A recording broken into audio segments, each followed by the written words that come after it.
I'm Nikki Gamble from Just Imagine. Thank you for joining me for the first of our Reading Journey book recommendations. This replaces our former Book Breeze recommendations and ties in more closely with our Reading Journey project and the Reading Journey digital reading journal. However, we hope the book recommendations will be useful to all teachers, librarians and nursery workers, regardless of whether your school currently uses the Reading Journey or not. We have changed the criteria for book selection to suit the purpose of the Reading Journey, so rather than presenting one big list, we've organised the presentation into 8 shorter videos covering the school years. Secondly, for the first time, we're working with the data generated by the Reading Journey app, which provides anonymised information about what children are reading. With thousands of books being uploaded to children's bookshelves every week, we're developing a comprehensive picture of children's reading choices. Together with pupil interviews, these provide valuable insight into children's reading preferences and motivations to read. So, in our quarterly selections, you will find books chosen primarily to appeal to children. However, we've also used our expertise to curate collections that nudge children to broaden their reading repertoires and make adventurous reading choices. Our position is to value children's reading preferences while also opening up the world of reading by offering choices that may not be as visible through mass media channels, supermarkets, or the high street. Each selection includes a variety of genre and formats that will suit children with different levels of reading attainment, in line with the general spread you would expect within a year group. There will be 4 collections released each year: the summer term, the new school year, the autumn term, and the spring term. Together, these will provide 40 new, recently published books each year to keep your book stock relevant and up to date. Of course, you do not need to be using the Reading Journey to find these packs useful. So, without further ado, let's have a look at the first selection. On the left, you can see our summer collection for Year 6. These books are mainly intended for independent reading, though you'll want to give book introductions before adding them to your reading area. The Reading Journey app is well suited to children making independent book choices, as it's intended to support reading for pleasure and the development of a reading identity. In Year 6, children should have the stamina for reading longer texts. However, this is dependent on experience and opportunities to read. We have longer fiction, but also some less text-dense choices, including poetry in this selection, along with a non-fiction choice. I'll present each title in turn in a moment, but first, if you want to purchase these class sets, use the QR code on screen to buy them at our discounted price. Schools can pay by invoice with the authority to purchase or by credit card. We're starting with a picture book for older readers, The Stunning History of We by American artist Nicholas Smith.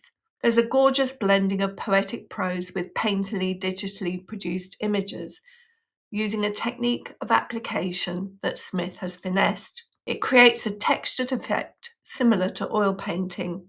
The History of We is an account of the history of human civilization, starting with an image that resonates with the creation of Adam in the Sistine Chapel. It charts the development of human curiosity and imagination through connection with the earth and the stars, and the desire to explore that took humans out of Africa to eventually populate all continents of the earth. End papers give anthropological notes. Our first fiction title, Dragonborn, is now available in paperback. The story opens with a note from mythologist Dr. Archibald Puppinsworth, which ends with a warning that dragons are real and are intent on destroying humanity. The story then moves to a third-person narrative and focuses on a girl, Alex, whose father mysteriously disappeared when she was a young child. Her mother has tried to protect Alex, keeping her occupied with a full schedule and forbidding her to go alone into the forest that she loved visiting with her father. However, sleepwalking and vivid dreams are drawing her towards her destiny, and then an unsettling stranger comes calling. One of us. Alec looked back and could just make out the dark outline of her forest. All her long days spent there, all her stories her dad had told her. Maybe he was trying to lead her towards the truth, to show her that the world was wilder and huger and stranger than she thought, and that she was too. She looked up at Oliphas. I'm a dragon. A clang shivered through her like the tolling of a great bell, as if just saying the words had changed her somehow. Although, she swallowed, I don't really know what that means. Oliphas leaned down, fixing her with a wild stare. Wild and huge and strange. Then come with me and I'll show you.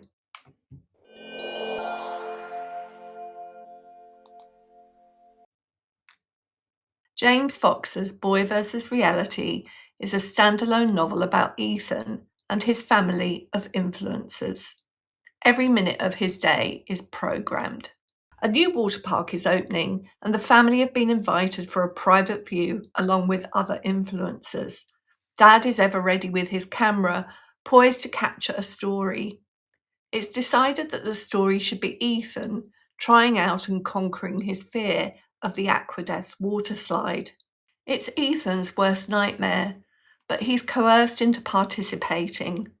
Of course, things do not go well for him. I want to go home, Mum. Tears and chlorine made a painful mixture in my eyes. Mum sighed. We can't. I'm sorry. We're here to do a job, remember? We don't get to just go home. While on-screen life may look perfect to viewers, his family is in crisis. Mum and Dad are not getting along, and his brother is starting an offshoot channel which focuses on making Ethan the butt of his pranks. Grandad is Ethan's source of comfort and grounding, and the relationship is warmly depicted. Ethan is determined to show his family that they need to take care of the real world and pay more attention to Grandad. As with the boy in the suit, Fox masks some of the darker aspects of the story with humour while managing to convey the gravity of the situation. Spyglass is the first book in a new series by David Solomons and published by Nosy Crow. The story begins on an idyllic summer's day. The weather is glorious and it's the first day of the summer holidays. But for Adam, it's less than perfect. It was the first week of the school summer holidays and Adam Strickland was stuck behind the counter of the so-called Golden Cliff Corner Shop, a name that bugged him every time since the shop wasn't anywhere near a corner. It was slap bang in the middle of the park. He'd been cooped up there for hours, envying the guests who popped in to stock up on snacks and beach gear before heading out to enjoy their day. He, on the other hand, had responsibilities. Adam is something of a technical wizard. Little does he know that those skills are going to be useful for fighting supervillains.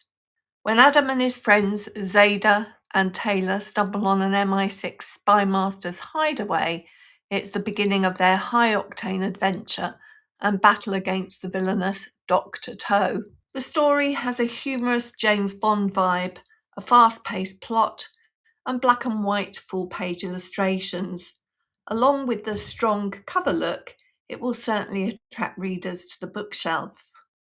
Year 6 can be a time fraught with worries and uncertainties.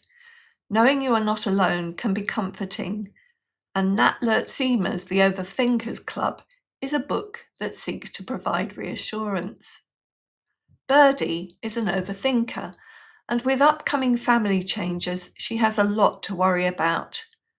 To cope with her anxieties, She starts a happy list with her friend Chloe in an attempt to keep her stress under control.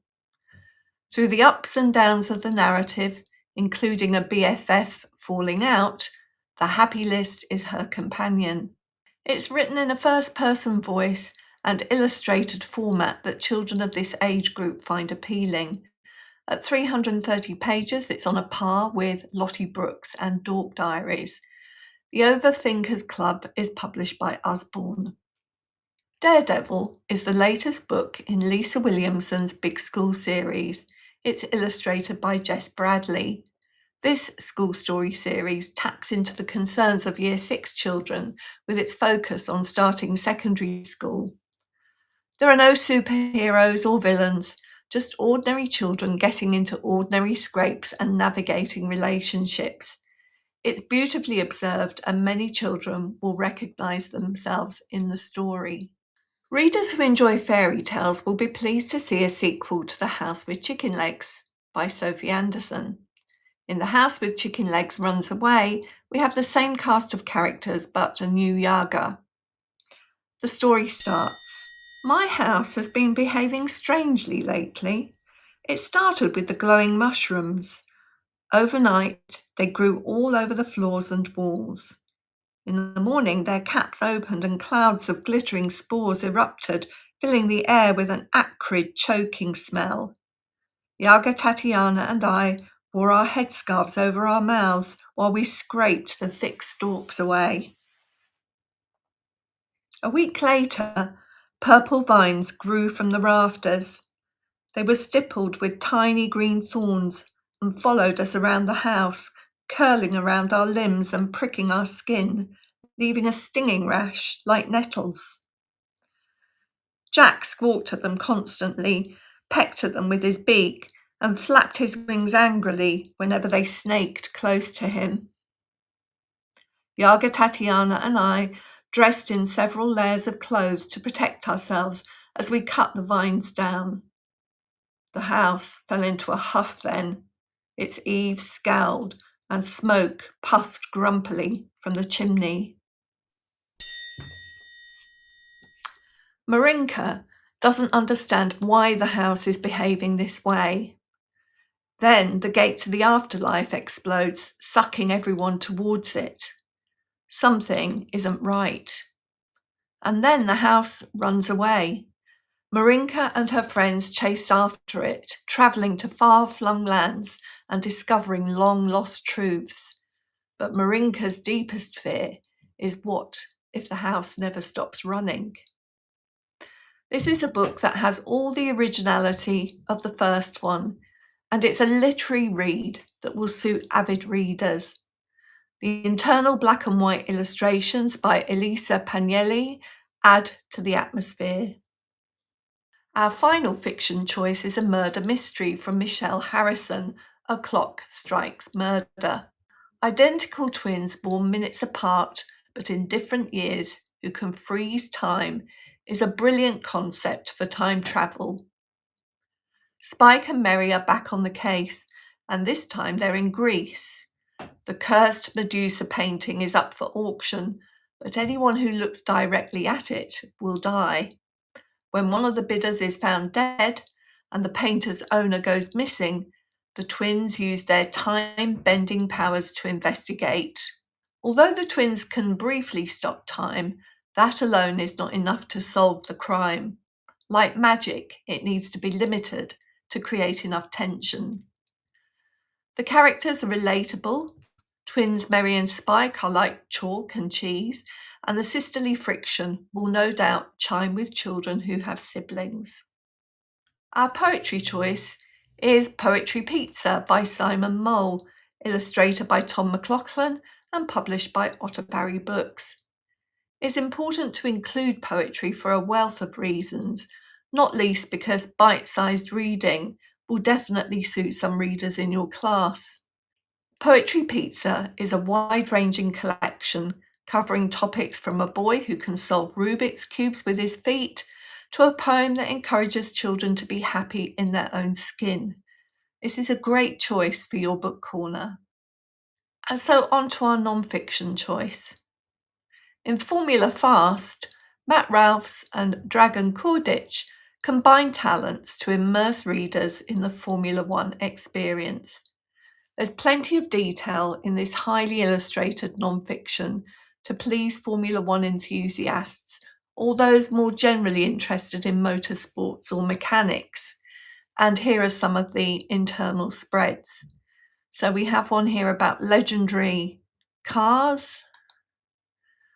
And then what does the actual dashboard mean in a Formula One car? So this tells you what all happens with all the buttons and dials.